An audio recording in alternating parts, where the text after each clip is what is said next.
Hello and welcome to the first ever Hotseat, an exciting new collaboration between Sky and First News, the UK's national newspaper for young people. Hotseat will see some of the country's most powerful men and women questioned by children about the issues that matter to them. And we're very pleased that the Chancellor George Osborne is the first to have signed up. Thank you very much for being here, Chancellor. And here's who he faces, our first ever Hotseat panel. They've been drawn from First News readers and the Sky Academy, an initiative that's giving up to 1 million opportunities to young people. We have Samuel Raddings, Evelyn Singleton, Jessica Truman, Alice Chubb, Prableen Gruel and Jonathan Brown. Hello to you all. Before they get started, though, let's ask the Chancellor to introduce himself and explain just what it is that makes him so important to our lives. Mr. Osborne. Well, my name's George and I'm the Chancellor. That means I'm looking after the nation's money and helping to make decisions about how we spend money and how we collect money. And I'm part of a team that is the government. But ultimately, which team runs the country is down to the people who vote, which will be the people, your parents and your parents' friends. And one day, you too, when you reach the age to vote. And it's very exciting for me to be here and face your questions. Yeah, well, we've got lots and lots of questions to get through. Let's get started. And first up is Sam. Why did you agree to do this interview?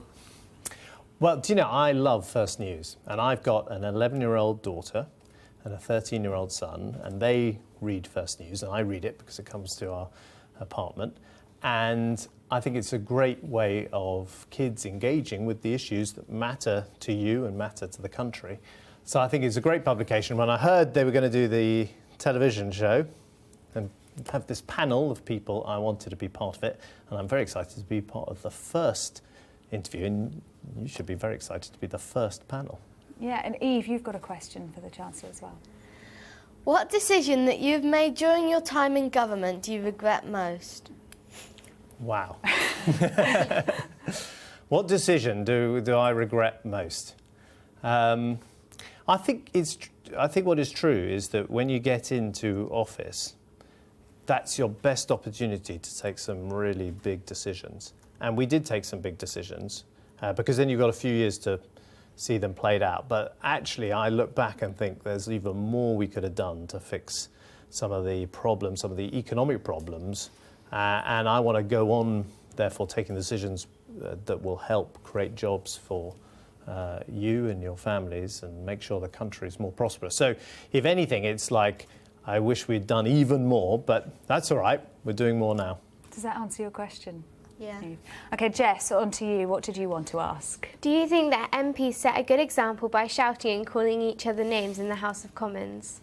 Well, I take a slightly different view from lots of people on this. And I know when you see it on television, it can look very rowdy and people are shouting at each other. And they're grown-ups. They're probably not as well behaved as you are in your classes.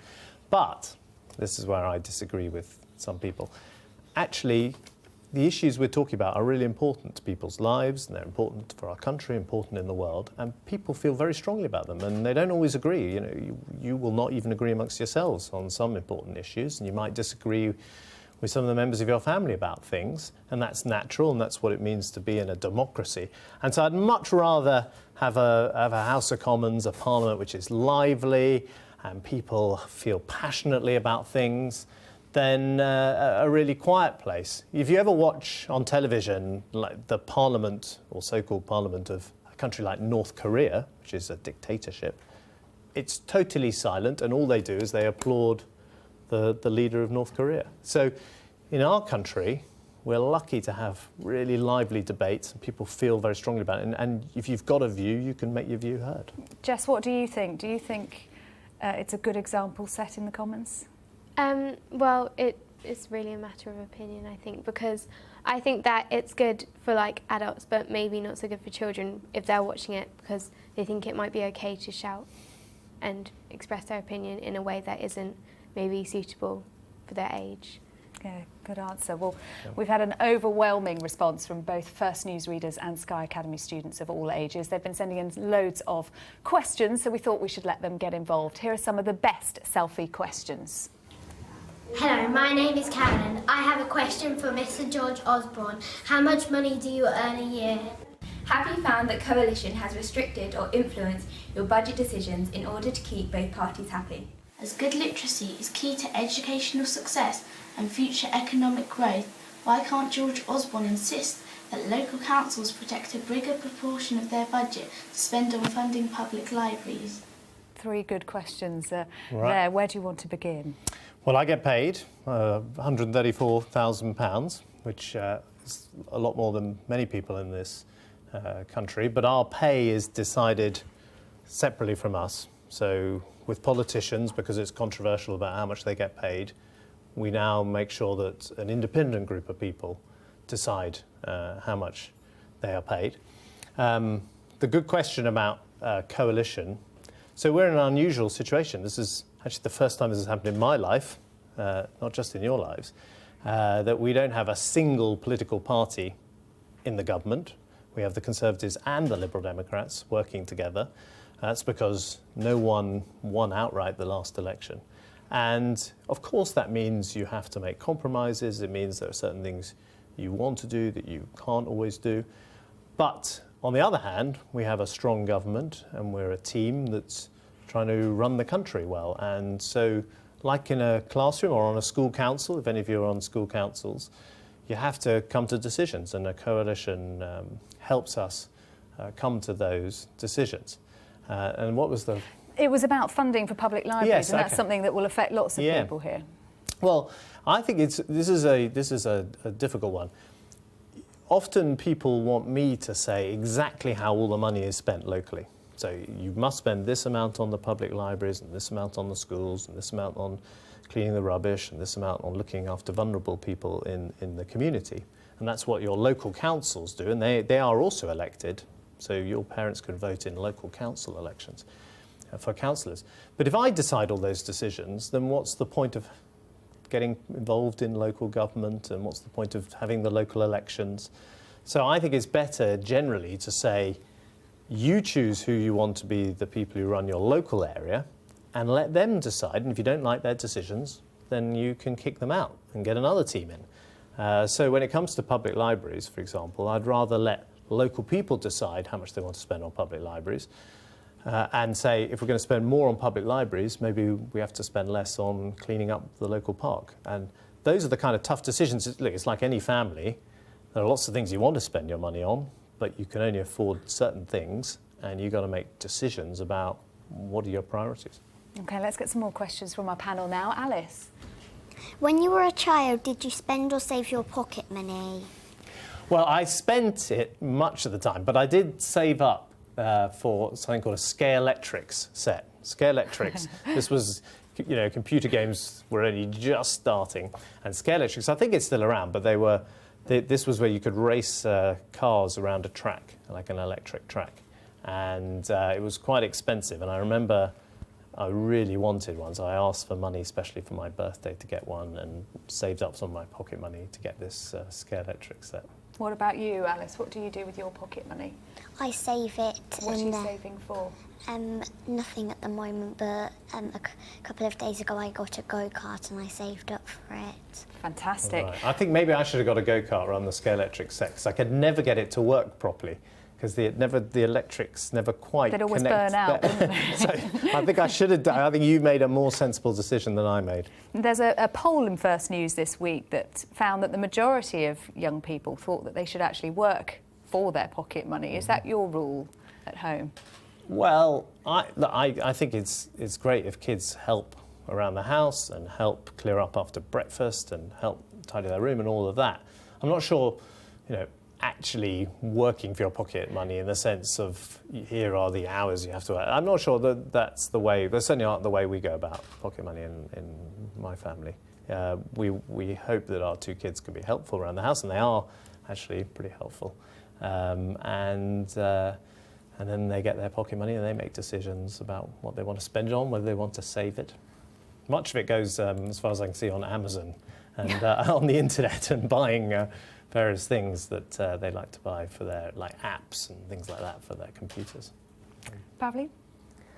Is diversity important to you? If so, why are there so few women in key roles in the government?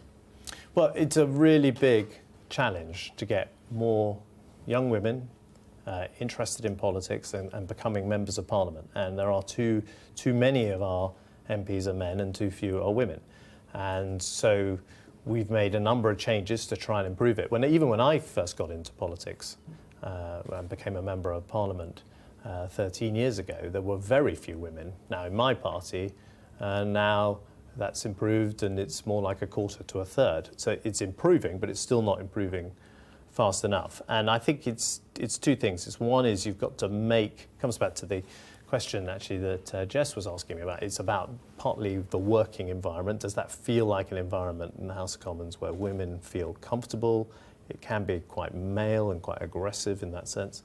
And also it's about making sure that women who care passionately about their community and want to improve things in the country think, you know what, that means I can become a member of Parliament. And you do need real role models. Now, in our government, in the team I'm part of, one of the most important jobs is done by someone called Theresa May, and she's the Home Secretary. She's in charge of the police and making sure your streets are safe.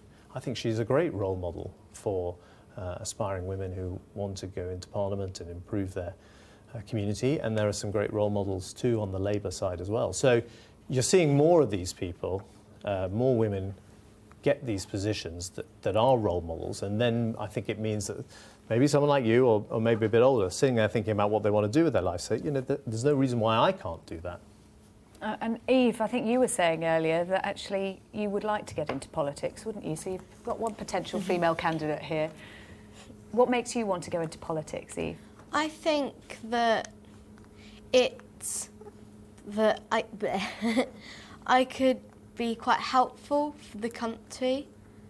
My teacher, Mrs. Sandylands, gave me something that I made that she asked me to give to you later, which is in my bag.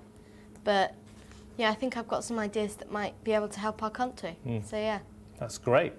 And look, the important thing is that everyone can get involved, and that's what this is. This is why it's a democracy. And by the way, making sure that women can get involved was something that women before you fought very hard for, and some women died to bring that about.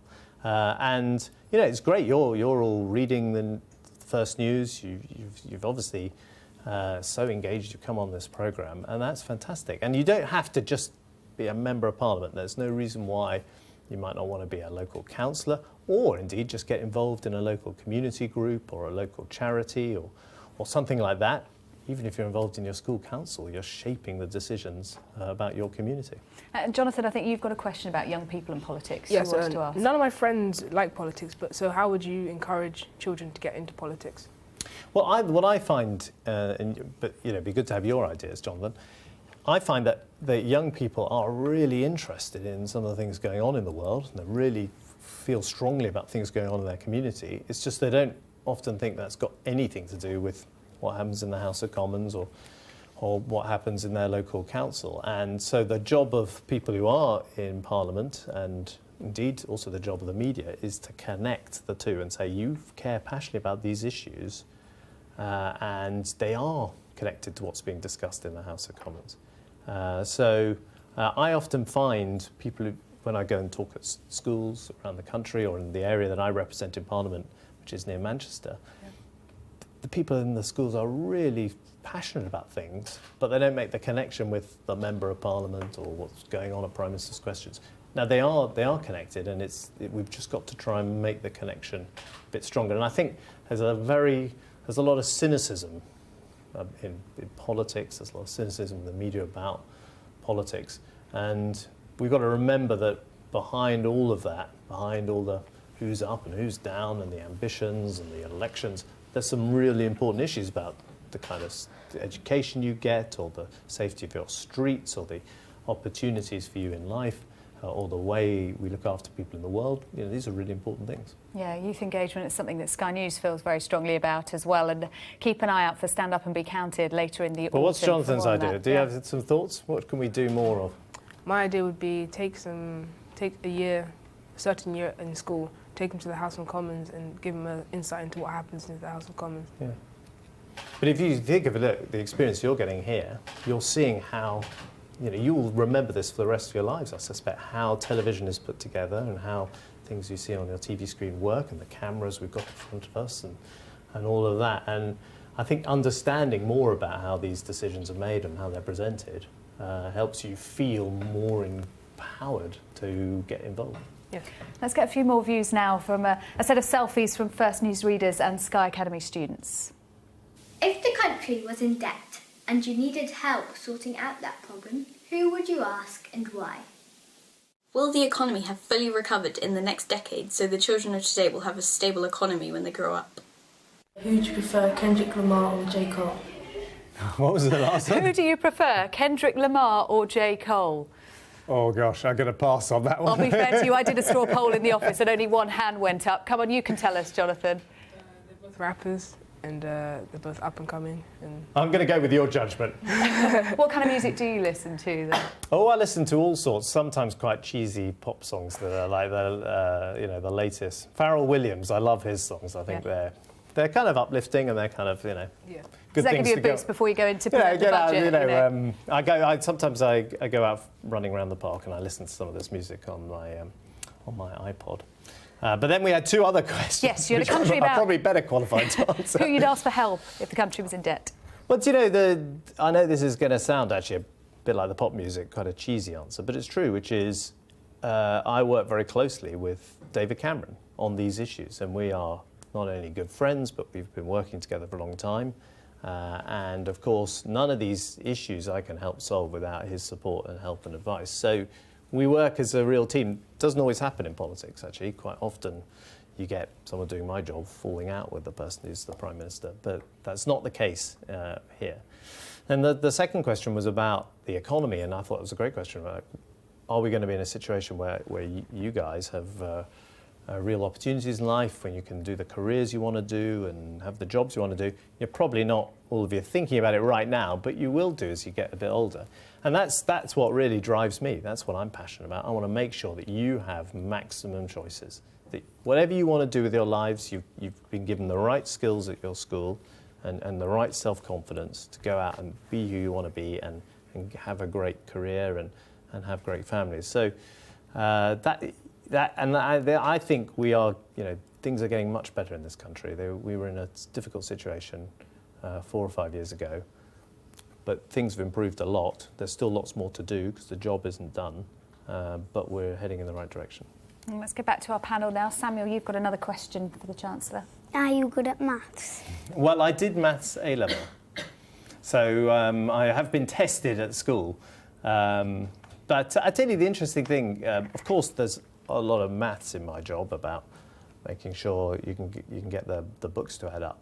But it's also about making judgments about where you think the country should spend its money. Should it spend more money on schools or hospitals or on the police, or indeed, should we make sure that people keep more of their money? Because it's not my money, any of this, it's the money that belongs to your parents and when you pay taxes. So it's making those judgments, and in the end, yes, of course, the maths is important, but it's also about having beliefs and having a view on how you think the country should be run.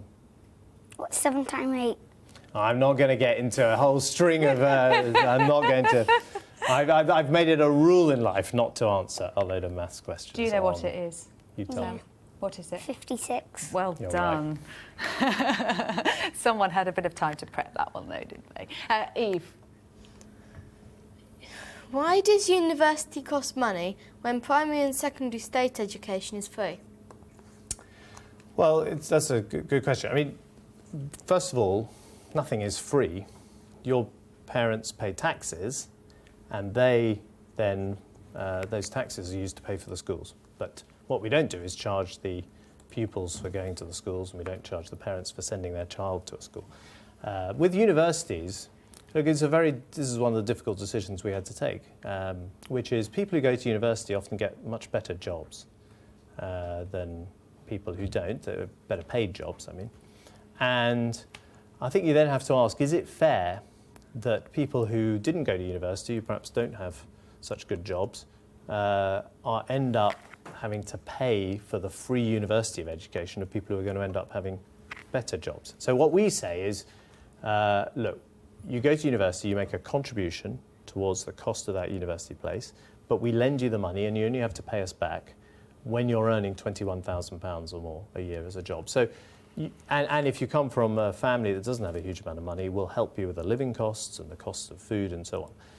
But the alternative, which some people say, which is make the whole thing free, means that I would have to go to poorer families who've never been to university and whose children aren't going to university and say, you give me more taxes to make sure that people who are going to be better off in life, usually, have a free university education. It's one of those absolutely classic tough decisions. Jess, you wanted to ask about immigration. Many of us want to be a welcoming country. Is there a point at which the population is too high? If so, what?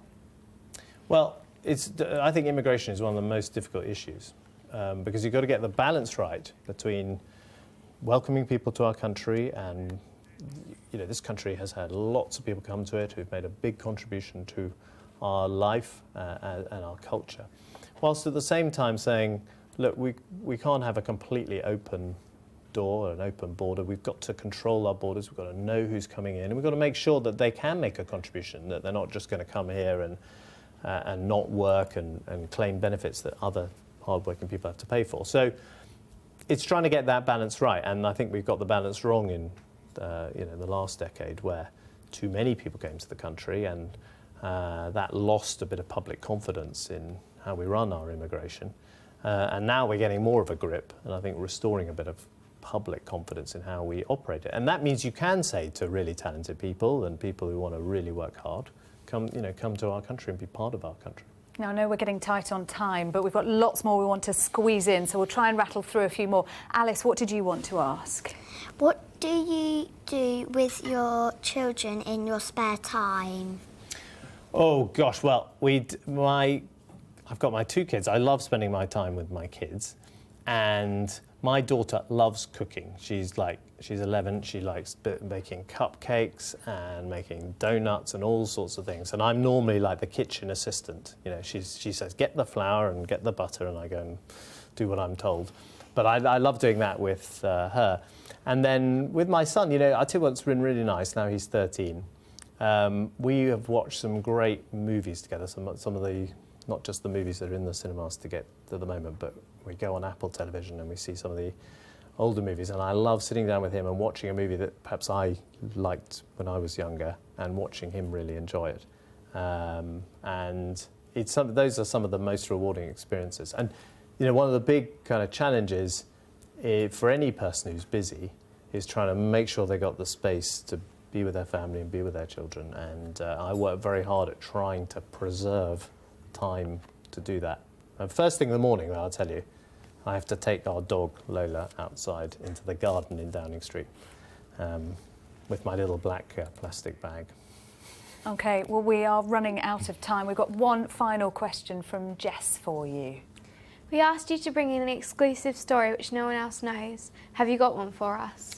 I have got one, but it's to do with the animals in Downing Street. So I have got a bit of a zoo in our flat. So we've got a hamster, we've got a cat, we've got a budgie, and we've got a dog. And the other day, the hamster disappeared from the cage. It broke out of the cage and completely disappeared. Now, we live on the top floor of 10 Downing Street because some time ago, the Chancellor, that's doing my job, swapped apartments with the Prime Minister. So I live across the top of 10 Downing Street, and me and my family, my daughter who had the hamster, we were terrified this hamster was going to start appearing in press conferences with the Prime Minister, or maybe when Barack Obama visits, suddenly the hamster would run across the room. So we spent about 2 weeks searching for this hamster. And then finally, our cat, Freya, found the hamster. Now, that's normally a bad thing when the cat finds the hamster, but the hamster had got itself all the way down to the basement, so down 3 stories in Downing Street, and the cat was meowing at it at an electricity box. So it was also a dangerous place for the hamster to be. And then someone opened the box wondering what it was, and there was our hamster, and now safely back at the top of Downing Street, back in her cage. Locked away. Locked away, but she occasionally gets out and plays around in the bath, empty bath. But the bath is a good place to put a hamster because they can't get out of the sides. OK, you've had your chance to question the Chancellor. What did you think Eve? I really enjoyed that. I think I've learnt a lot. Thank you very much. And Mr. Osborne, how was it for you? How did it compare to the Commons? Well, it was great actually, and I'll tell you this is true. I think often children ask much more direct questions than grown-ups of politicians. I think sometimes grown-ups have quite complicated questions that they often want to make sure they don't look silly in front of other grown-ups, so they ask quite complicated, whereas actually you get straight to the point and ask me some very direct questions, and for a politician they're often the most difficult questions to answer, but they're absolutely the right questions to put. Well, thank you very much to you, George Osborne, for being the first to sit in the hot seat. Thank you to our fantastic panel. Keep an eye on First News and Sky News to find out who's next and how you can get involved. Goodbye.